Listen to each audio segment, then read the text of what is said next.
All right, so I'm going to be reviewing this morning's trades. Today is the 11th of March. It was a pretty green morning. Wasn't like crazy big green or anything like that, but it was a solid green morning. And I'm gonna go over my options trades this morning. And yeah, it was really good. A lot of them you had to be quick if you were following, because I just so happened to snipe them, and right after I enter it, end up going very green. But this was the pre-market analysis. Here's a 15-minute chart. This supply and demand, this demand right here is hand drawn. It's just traced over what's already here, so I can see it on the 1 minute. Um, you can see I'm leaning fairly bearish. The only kind of pivot I have near is this pre-market low on NQ. I don't really have anything else near. I got these pivots all the way down here, 55, 46, 75, and then 55, 29-ish. So mildly bearish is the sentiment. I didn't have anything that was really jumping out at me, and we were in pretty heavy demand. So I can see some downside, but I'm not overwhelmingly bearish. So I'm not in a rush to get into anything. So I let the market open, and we kind of bounced the beginning. It looks like NQ flips stronger. Not on this candle, but it does here soon. But we're starting to head down. I can't really get in. Here, NQ flips a lot stronger. ES has tested this 2-hour demand here. And NQ is a lot stronger than ES. I was already considering QQQ calls here. It's either QQQ calls or SPX puts. But with this demand and the buying wick that ES put in, I'm kind of leaning for a small bounce on ES, which should be a big bounce on the NASDAQ. ES made a lower low with a buying wick here in demand, which is fairly bullish, and NQ is retaining its strength. And then we get complete night and day candles. ES is a big red candle to the downside. However, it did get a buying wick, and it got a major, major volume spike. NQ got a small green candle with a huge buying wick and a selling wick. This buying wick did make a lower low, which is very important. So I'm like, okay, I'm favoring QQQ calls. And it's because of this volume on ES and the small buying wick here. I think ES is going to put in a small bounce. NQ is so strong right now. So all I'm waiting for is this selling wick to invalidate. And right when this selling wick invalidates, I'm just going to hop in calls. I already had them pulled up. I was kind of really only going for here. Maybe even here, but that's far away. I mean, that's 170 ticks. But we'll see. Next candle open and open green, and I hopped in pretty much immediately.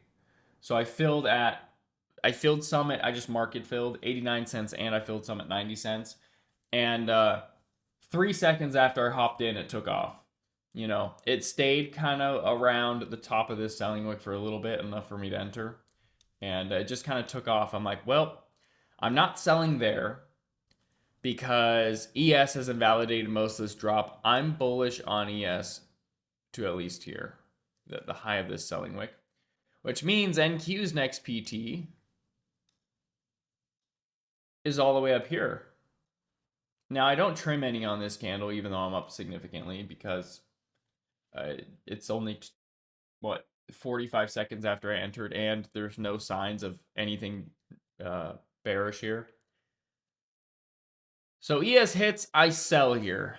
ES did have a nice candle close. It looked like ES could have gone further, maybe to this. But I didn't really care. These were like the biggest 2 green candles ever, and it was 350 ticks on NQ. So this was a beautiful snipe.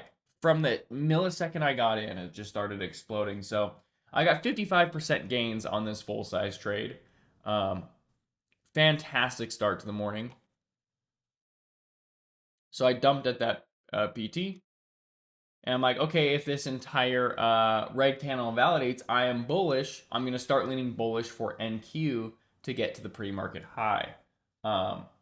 However, I didn't re-enter here because by the time I was getting ready to enter, NQ already made new high of day. I don't really want to buy a new high of day, so I did not enter there. However, we started dropping. ES is weaker than NQ, and this candle confirms a bearish liquidity sweep. So when the next candle opens, I end up filling SPX puts. Sorry, I filled at the close of this candle. Filled at the close of this candle. The alert got sent out really early into this candle. Well, it was green for half a second, and then it was not green. So after this green candle close, I kind of figured that it was probably going to stop out. However, I did go very light on this trade, and that was included in the alert. I said very light size. That was a big thing because I still had some bullish bias on NQ. I'm taking a chance. Right. So far, ES has been unsuccessful at dropping. It swept demand. NQ's really strong. And also, I mean, looking back on it, it was kind of an early entry as well, which is why I kind of went lighter size. It did invalidate 50%, but it closed above the 50% mark, the way this red candle closed. So this was a very light trade for me, and I did end up stopping out. I stopped out not quite on this candle. I stopped out on this candle because it wicked over my stop loss, came back down. I gave it another chance because NQ is putting in a higher high here with the selling wick. This candle I stopped out. So I end up selling. I don't remember where I sold. I sold at like 2.1 maybe. I entered 2.7. I think I sold at like 2.1 or 2.2 for like a 20-ish, maybe 25% loss. But once again, I usually hop in 10 contracts. I was in with 3 contracts on that. So still green on the day. But now I'm thinking, all right, ES is bullish to 56.26. That's what I'm thinking.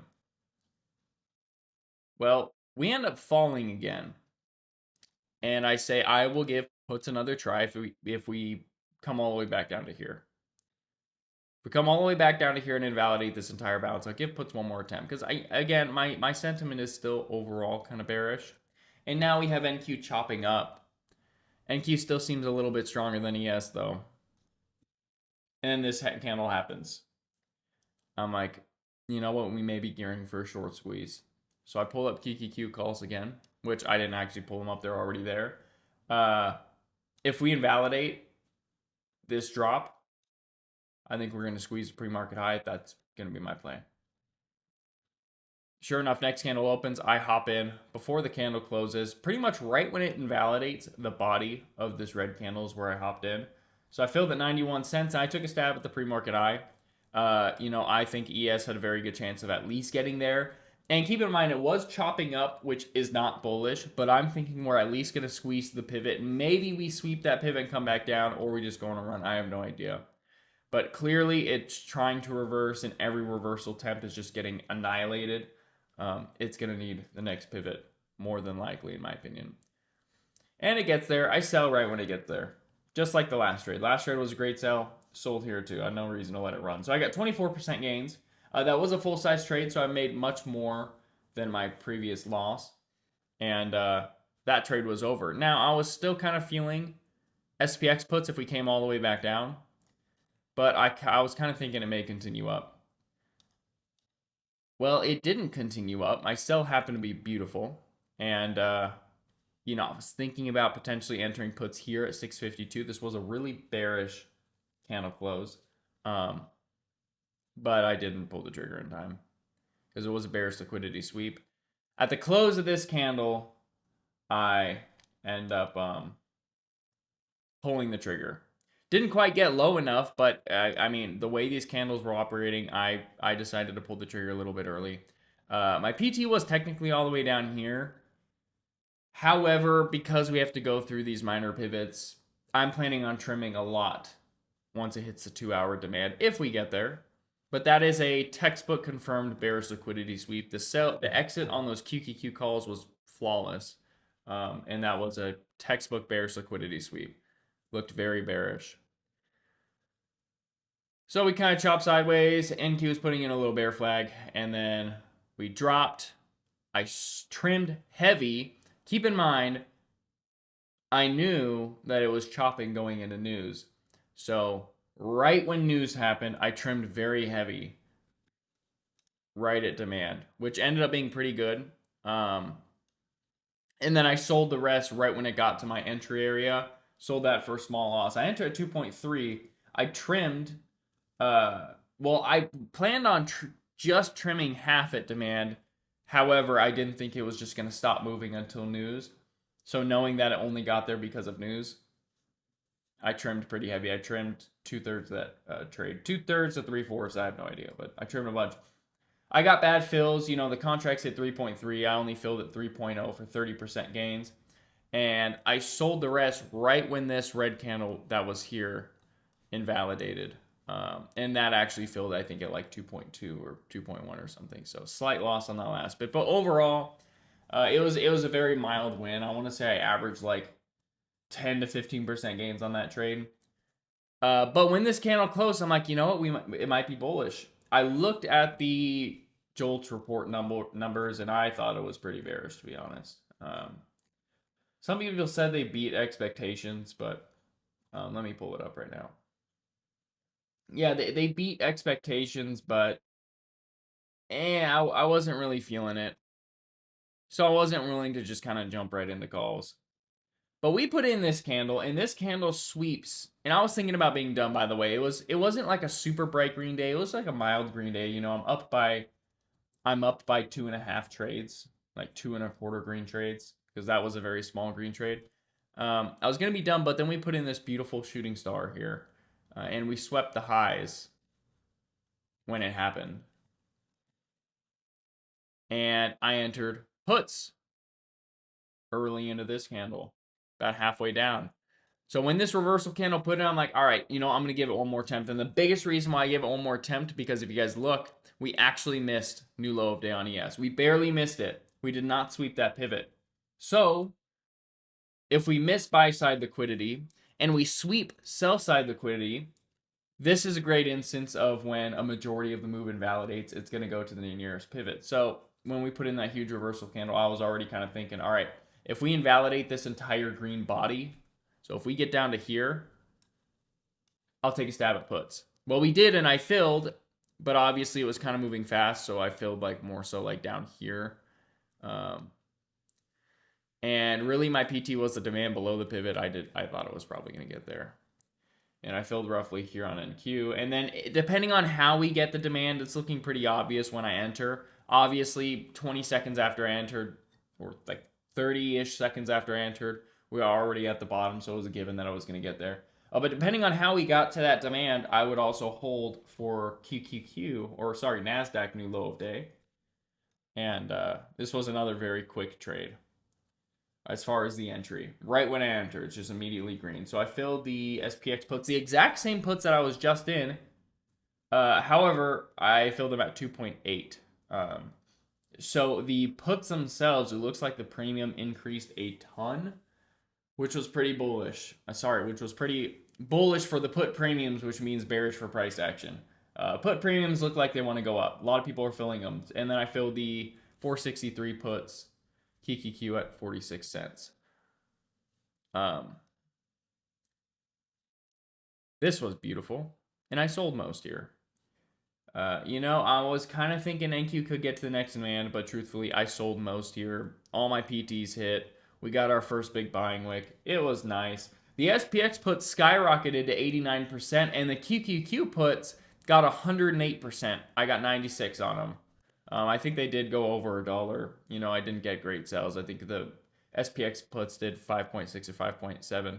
I sold there, and I still had a little bit left. I sold the last bit on this green candle before it put in this selling wick.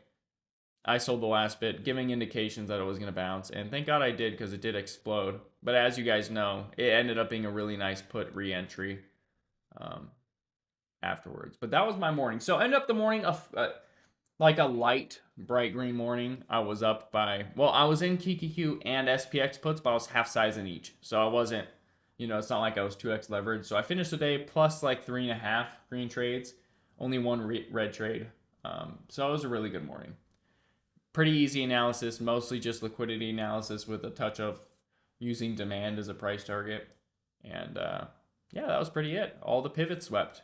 You know, pretty much the only mornings where I'm red are mornings when pivots don't sweep or I make a critical error, which is pretty rare nowadays. So, with that being said, does anyone have any questions regarding any of my analysis from this morning? No questions? Everyone's good? All right. As far as the December's back testing, I'm about to send that out. Give me like 30 minutes or so. I gotta pull together the stats. The December's back testing for the new future strategy is pretty crappy. It's not good at all. I know December was a hard time for me to trade, even though I'm not trading that time of day. I don't even know if it's profitable. I'm gonna have to see. But the future strategy continues to print for me. I'm due for my first red day. I'm waiting for it. I mean, I haven't had a single red day, and I've been trading that strategy for 8 trading days now, maybe 9. And, in just 9 days, my futures accounts are up pretty much 30%, 25 to 30%. It's crazy. So hopefully you guys are, if you were looking for a strategy, I know some of you guys are trading it. It has been doing well. Again, a red day is very, very much due, but I'm very happy with it so far. So don't jinx yourself. I don't care about the jinxing. It's one of those strategies to where I enter 1 or 2. It doesn't matter. I'm due for it.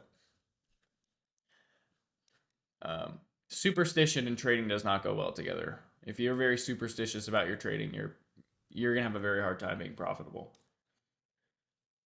But all right, that is pretty much it. So just like last time, I'm gonna send this to YouTube right away, and I will link you guys the recording. Not for you guys, but for everyone else that's not here.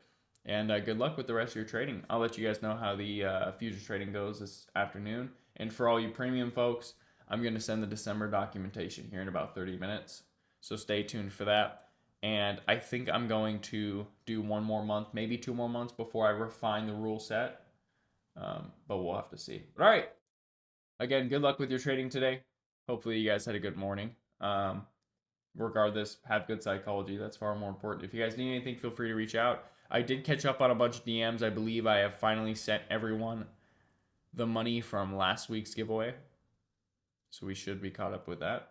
And yeah, if you guys need anything, feel free to reach out. Otherwise, I will see you guys later. Good luck with your trading.